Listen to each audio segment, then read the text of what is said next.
नाशिकमध्ये शिवसेना उद्धव बाळासाहेब ठाकरे पक्षाला भाजपाने धक्का दिला। शिवसेनेचे माजी नेते सुधाकर बडगुजर यांनी भाजप प्रवेश केला। सुधाकर बडगुजर यांच्यासह बबनराव घोलप यांनीही भाजप प्रवेश केला। त्यांच्यासह शेकडो कार्यकर्ते यांनीही भाजपात प्रवेश केला। तर चंद्रशेखर बावनकुळे, रवींद्र चव्हाण आणि गिरीश महाजन यांच्या उपस्थितीत हा पक्ष प्रवेश पार पडला।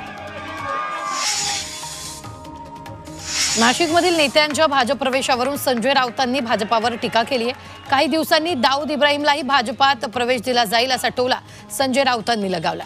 भाजपने दाऊदच्या हस्तकाला पक्षात प्रवेश दिला, आता हस्तक नको ते दाऊदलाच प्रवेश द्या आणि त्याच्याकडून हिंदुत्वाचा प्रचार करून घ्या असं संजय राऊत म्हणाले। भाजपचे प्रदेशाध्यक्ष चंद्रशेखर बावनकुळे यांनी सकाळी सुधाकर बडगुजर यांच्या पक्षप्रवेशाबाबत माहिती नसल्याचं म्हटलेलं होतं। त्यानंतर दुसरी भाजप मुख्यालयात बावनकुळेंनी मात्र सुधाकर बडगुजर यांचं पक्षात स्वागत केलेलं आहे। सुधाकर बडगुजरांना अटक करण्यासाठी अवघ्या 6 महिन्यांपूर्वी भाजप नेते नितेश राणेंनी रान उठवलं होतं। सुधाकर बडगुजर यांचा दाऊदचा हस्तक सलीम कुत्ता यासोबतचा पार्टीचा व्हिडिओ आणि फोटो समोर आला होता। त्यावेळी नितेश राणेंनी नागपूरच्या विधिमंडळात सुधाकर बडगुजरांचे फोटो दाखवून बडगुजरांना अटक करण्याची मागणी केली होती। सुधाकर बडगुजरांच्या हिंदुत्वावरही प्रश्नचिन्ह निर्माण केलं होतं। भाजपमध्ये पक्षप्रवेश होता सुधाकर बडगुजरांनी ठाकरेंना डिवचले। येत्या महापालिका निवडणुकीत हिसका दाखवणार असा इशारा बडगुजरांनी विरोधकांना दिला।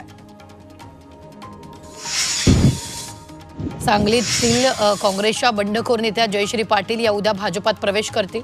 मुख्यमंत्री देवेंद्र फडणवीस यांच्या उपस्थितीत उद्या जयश्री पाटील भाजपात प्रवेश करणार आहेत।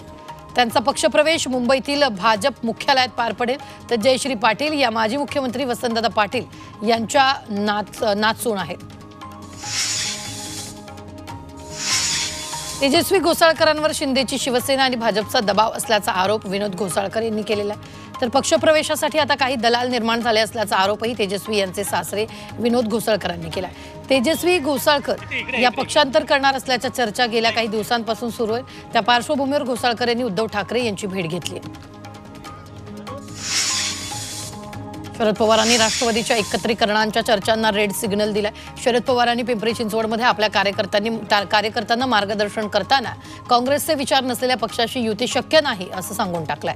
अजित पवार भाजपसोबत आहेत, भाजपची युती नाही म्हणजे अजितदादांच्या राष्ट्रवादीशी युती नाही असं पवारांनी स्पष्टपणे सांगून टाकलंय। दरम्यान शरद पवारांच्या विधानानंतर अजित पवारांनी प्रतिक्रिया दिली आहे। प्रत्येकाला आपलं मत मांडण्याचा अधिकार आहे असं उपमुख्यमंत्री अजित पवार म्हणाले। शरद पवारांच्या वक्तव्यानंतर सामाजिक न्याय मंत्री संजय शिरसाट आणि उद्योग मंत्री उदय सामंत यांनीही प्रतिक्रिया दिली आहे। शरद पवार हे सरळ मार्गी राजकारणी नाहीत, त्यांच्या वक्तव्याचा उलट अर्थ निघू शकतो असं शिरसाटांनी म्हटलंय। तर शरद पवारांनी काय निर्णय घ्यावा हा त्यांचा अधिकार असल्याचं सामंत म्हणाले। वरळीतील पोलीस वसाहतीत सिमेंट काँक्रीटचा जलकुंभ तयार करण्याच्या मागणीसाठी आदित्य ठाकरेंनी उपमुख्यमंत्री अजित पवारांना पत्र लिहिले। सध्या परिसरात तात्पुरत्या सिंटेक्सच्या टाक्या बसवण्यात आल्या, मात्र त्यापैकी काही टाक्या फुटल्या असल्याचं आदित्य ठाकरे म्हणाले। भाजप आमदार राम कदम यांनी कॅबिनेट मंत्री आशिष शेलार यांची मंत्रालयात भेट घेतली।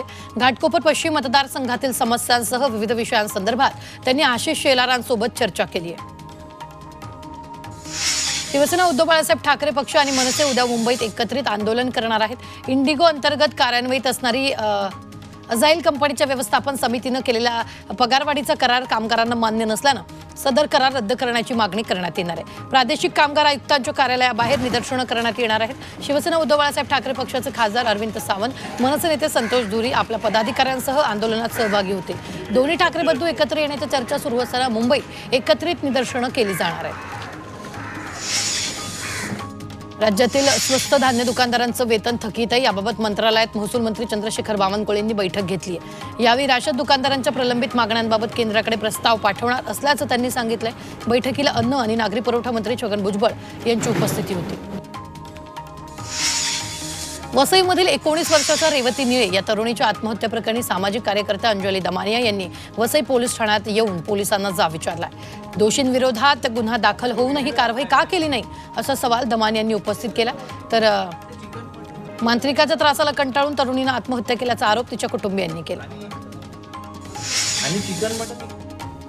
राज्य सामायिक प्रवेश परीक्षा कक्षानं घेतलेल्या MST CETच्या PCM गटाचा निकाल जाहीर केलाय। PCB गटाचा निकाल जाहीर करण्यात आला असून www.mahacet.org आणि www.mahacet.in या अधिकृत संकेतस्थळावर विद्यार्थ्यांच्या लॉग इन मध्ये निकाल जाहीर करण्यात आलाय। भिवंडी महानगरपालिकांच्या शाळेमध्ये विद्यार्थ्यांसाठी प्रवेशोत्सव साजरा झाला। तर नवीन प्रवेश घेतलेल्या विद्यार्थ्यांना मोफत पाठ्यपुस्तकं, गणवेश अशा अनेक गोष्टी देत त्यांचं स्वागत करण्यात आलं। पहिल्या दिवसाची सुरुवात म्हणून शाळेतील मुलींच्या हस्ते प्रवेशोत्सव कार्यक्रमाची फीत कापण्यात आली। नवी मुंबई महापालिका भरतीसाठी 15 जुलैपासून ऑनलाईन परीक्षा होणार आहेत। 21 जुलैपर्यंत ती चालणार आहे। तर नवी मुंबई महापालिकेनं 368 पदांसाठी भरती प्रक्रिया सुरू केली आहे। यासाठी राज्याच्या विविध जिल्ह्यांमधून 84,000 पेक्षा जास्त उमेदवारांचे अर्ज आलेले आहेत। गोरेगावमधील मोतीलालनगर म्हाडा वस्तीचा पुनर्विकास प्रत्यक्ष मार्गी लावण्याच्या दृष्टीने म्हाडाचे मुंबई मंडळ आणि कंत्राटदार कंपनी अदानी समूहानं अखेर पावलं उचलली आहेत। अदानी समूहानं मोतीलालनगरमधील झाडं, बांधकामं आणि इतर प्रकारच्या सर्वेक्षणाला सुरुवात केली आहे। रहिवाशांचा मात्र या सर्वेक्षणाला विरोध असून सर्वेक्षणासाठी येणाऱ्या कर्मचाऱ्यांना रहिवाशांकडून हुसकावून लावलं जात आहे। MMRDच्या ठाणे बोरिवली दुहेरी बोगदा प्रकल्पात बाधितांना पुनर्वसनासाठी आता 3 पर्याय दिलेत। त्यानुसार झोपडपट्टीधारकांना आर्थिक मोबदला, स्थायी निवासस्थान आणि झोपडपट्टी पुनर्वसन योजनेअंतर्गत पुनर्वसन असे 3 पर्याय देण्यात आले। या 3 पर्यायांपैकी एक पर्याय निश्चित करून त्या संबंधीचा लेखी अर्ज सादर करण्याचं आवाहन MMRDनं झोपडपट्टीवासियांना केलेलं आहे। महाराष्ट्र राज्य मंत्रिमंडळाच्या बैठकीत अनेक महत्त्वपूर्ण निर्णय घेण्यात आले। त्यात धारावीतील पुनर्विकास योजनेसाठी स्थापन करण्यात आलेल्या विशेष हेतू कंपनी आणि संबंधित यंत्रणांदरम्यान होणाऱ्या भाडेपट्टा करारावरील मुद्रांक शुल्क माफ करण्यात आले। यामुळे पुनर्वसन आणि पुनर्विकासाची अंमलबजावणी अधिक सुलभ होणार आहे। मुंबईच्या वाहतूक व्यवस्थेला आधुनिक, सुरक्षित आणि सुयोग्य काँक्रिटीकरण प्रकल्पाची अंमलबजावणी महत्त्वपूर्ण टप्पा ठरलाय। या प्रकल्पामुळे मुंबईतील प्रमुख आणि दुय्यम मार्गावरील वाहतूक अधिक सुरळीत, वेगवान आणि शिस्तबद्ध होण्यास मदत होणार आहे। मुंबईच्या धारावीच्या टी जंक्शन नालेसफाई पूर्ण झालेली आहे। मात्र या नाल्यांमध्ये औद्योगिक कचरा मोठ्या प्रमाणावर टाकल्याचं आढळून आलंय। त्यामुळे नाले तुंबण्याचा धोका निर्माण होत असून शहरात पाणी साचण्याची समस्या वाढते। याची गंभीर दखल घेत पालिका प्रशासनानं पोलीस ठाण्यात तक्रार दाखल केली आहे।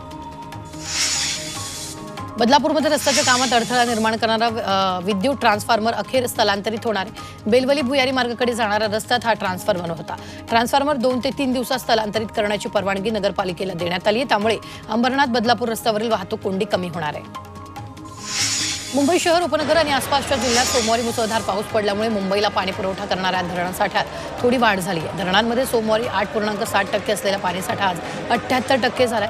खालावलेल्या पाणीसाठ्यात थोडी वाढ झाल्यामुळे मुंबईकरांसह पालिका प्रशासनाला दिलासा मिळाला। पुढील 4 ते 5 दिवस कोकण, मध्य महाराष्ट्रात मुसळधार पावसाचा अंदाज हवामान विभागानं व्यक्त केलाय। त्याचबरोबर पुणे, कोल्हापूर, सातारा या भागातही अतिमुसळधार पावसाचा इशारा देण्यात आलाय।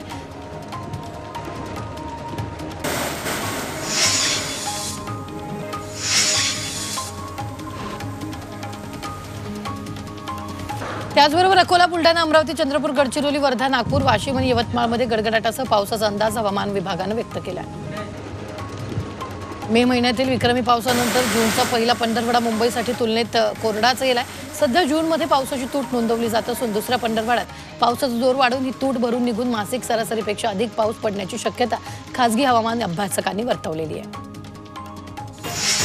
कल्याण डोंबिवलीत पावसाच्या पाण्याचा निचरा होण्यासाठी सखल भागात 22 सक्शन पंप लावण्यात आलेत। या ठिकाणी पाणी साचल्यास मोठ्या प्रमाणात वाहतूक कोंडी होते। त्यामुळे नागरिकांना मार्गक्रमण करताना तारेवरची कसरत करावी लागते। यामुळे सक्शन पंप बसवण्यात आले।